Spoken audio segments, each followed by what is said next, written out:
നമ്മൾ ആധുനികർ, സ്വാർത്ഥതയ്ക്കായി സർവനാശം ഇരന്നു വളർന്നവർ, കാറ്റു വിളച്ചു കൊടുങ്കാറ്റ് കൊള്ളുന്നവർ. ഇതാ ഇനിയും മനസ്സ് മരവിച്ചിട്ടില്ലാത്തവർക്കായി, കണ്ണീര് വറ്റിയിട്ടില്ലാത്തവർക്കായി ഒരു ജീവിത നാടകം. ഒറ്റയാൾ. കൂട്ടുകാരെ, ഞാൻ അപ്പു. നിങ്ങളെ പോലെ തന്നെ സ്കൂളിൽ പോയി കളിച്ചും പഠിച്ചും നടന്നിരുന്നതാ ഞാനും. അന്നൊക്കെ ഞാൻ സ്കൂളിൽ നിന്ന് വരുന്നത് നോക്കിയിരിപ്പുണ്ടാവും എന്റെ മുത്തശ്ശി.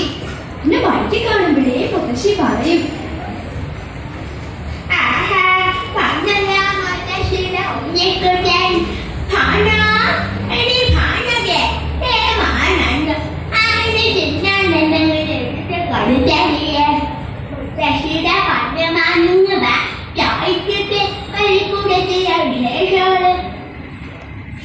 പറഞ്ഞ് എന്നെ മടിയിലെത്തും എന്റെ മുത്തശ്ശി. അമ്മ ചായം കൊണ്ട് വരുമ്പോഴേ തുടങ്ങും, എന്താ അപ്പൂത്, ഇതെന്താ നിന്റെ ഉടുപ്പിലൊക്കെ? നീ എന്താ ചളിയിൽ കണ്ണ് പൊട്ടാൻ പോയതാ? ഇത്ര പറഞ്ഞാലും കേക്കില്ല. പക്ഷെ അപ്പോഴേക്കും മുത്തശ്ശിയുടെ